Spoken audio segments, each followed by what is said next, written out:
이어서 국제부 임세음 기자와 함께 자세한 소식도 알아보겠습니다. 임 기자, 오늘 총격 상황 다시 한번 정리해 주시죠. 네, 현지 시간으로는 토요일 저녁 6시 10분이었습니다. 우리 시간으로는 오늘 아침 7시 10분 정도였는데요. 펜실베니아 주에서 사건이 일어났습니다. 펜실베니아 주는 우선 미국 대선에서 대통령이 당선되기 위해서는 꼭 차지를 해야 되는 그런 경합주거든요. 이곳에서 바이든의 이민 정책을 비판하던 중에 총격이 들렸고, 이 총격이 나자마자 트럼프 전 대통령은 이 발언대 밑으로 몸을 숨겼습니다. 경호원들이 단상을 장악을 했고, 트럼프가 나중에 일어섰는데 오른쪽 귀하고 얼굴에 피가 아주 선명한 상황이었습니다. 트럼프 전 대통령은 나중에 SNS를 통해서 총알이 자신의 귀를 관통했다 이렇게 설명을 했습니다. 네, 생명에는 문제가 없는 것으로 확인되는데 트럼프 전 대통령 건강 상태는 어떻습니까? 사건이 난 이후에 의료시설로 후송이 됐었고 지금은 조금 전에 퇴원을 한 상태입니다. 백악관 비밀 경공도 곧바로 이 트럼프 전 대통령의 상태가 안전하다 이렇게 밝힌 바 있었습니다.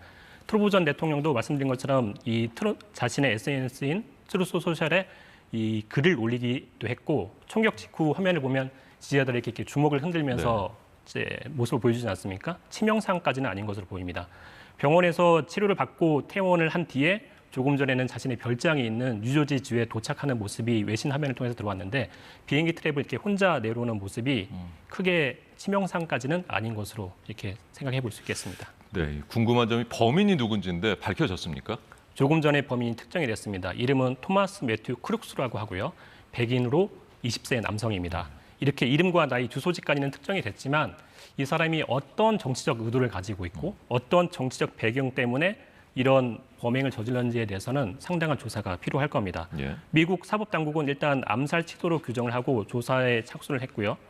총격 당시 상황을 이 트럼프 전 대통령이 아닌 총격범 쪽에서 한번 살펴보면, 총격이 있기 전에 이 총격범은 연설 무대 근처에 있는 건물 위로 올라가는 모습이 목격이 됐고요. 이 자리에서 무대까지 거리를 재보면 미국 언론들은 200에서 300야드라고 표현을 하고 있습니다. 이걸 미터로 보면은 180에서 270m 정도 되는데 그 사이에서 총격이 있었던 것으로 보이고요. 현장에서 범인이 쓴 이 소총도 발견이 됐습니다. AR-15 계열의 소총인데 이는 M16 소총을 민수용으로 개조를 한 것이라고 합니다. 총기 난사범들이 주로 범행 때 사용을 많이 해서 아주 악명이 높은 무기입니다. 당시 화면을 보면 트럼프 전 대통령이 주저앉은 다음에 그 이후에도 계속 총소리가 여러 차례 들리거든요. 이 과정에서 유세에 참교했던 지지자 한 명이 숨지고 2명이 치명상을 입은 것으로 보입니다. 네, 이제 대선이 11월이니까 뭐 넉 달도 안 남았는데 어떤 영향을 미치게 될까요? 사실 사람이 죽고 사는 문제에 정치적 영향을 따져본다는 게 좀 조심스럽고 안타까운 일이긴 한데, 분명한 것은 트럼프 전 대통령의 지지자들은 집결을 할 겁니다. 공화당은 현지 시간으로 월요일, 그러니까는 사건 기준으로 보면 이틀 뒤에 전당대회가 밀워키 시에서 있을 예정이거든요. 네. 이 행사에서는 트럼프 전 대통령을 공식 공화당의 대선 후보로 결정하는 날입니다. 지지자들이 이 행사에 결집을 하고 주목받는 계기가 될 것이고요.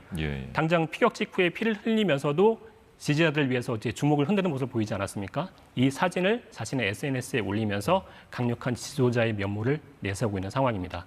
월요일부터 시작하는 전당대회에 참석하겠다는 의사를 밝혀놓은 상황이기도 한데요. 이때 모습을 드러내면 당연히 분위기가 후끈 달아올 수밖에 없겠죠. 트럼프는 그동안 4건의 사건, 그리고 91개의 혐의에 의해서 재판에 넘겨진 상태인데, 이런 기소가 이뤄질 때마다 자신에 대한 마녀 사냥이다 이렇게 주장을 해왔었거든요. 근데 이번 사건도 자신에 대한 탄압이라는 그런 방향으로 주장을 하면서 지지자들을 모을 수 있고요.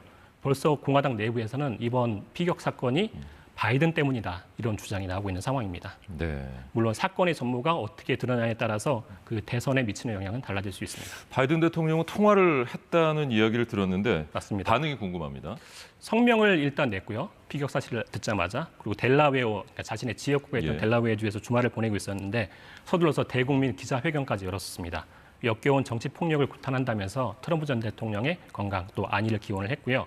백악관 당국자에 따르면 트럼프 전 대통령과 바이든 대통령 사이에 전화 통화가 이루어졌다기도 합니다. 바이든 대통령은 자택이 있는 델라웨어에서 일정을 중단하고 현지 시간으로 일요일 아침에 일정을 모두 다 중단하고 워싱턴으로 돌아올 예정이라고 합니다. 그동안 바이든 캠프는 이제 트럼프 전 대통령에 대한 비판을 가하는 내용으로 선거 캠프의 화력을 모두 집중해 왔었는데, 이 사건이 난 이후에는 지지자들에게 보내는 메시지도 좀 중단을 하고 예. 트럼프 전 대통령을 비판하는 TV 광고도 최대한 빨리 내릴 예정이다. 이렇게 밝히고 있습니다. 네. 자, 지금까지 임세훈 기자와 함께 트럼프 전 대통령 피격 사건에 대해서 자세한 이야기 나눠봤습니다. 이상으로 KBS 뉴스 특보를 마칩니다.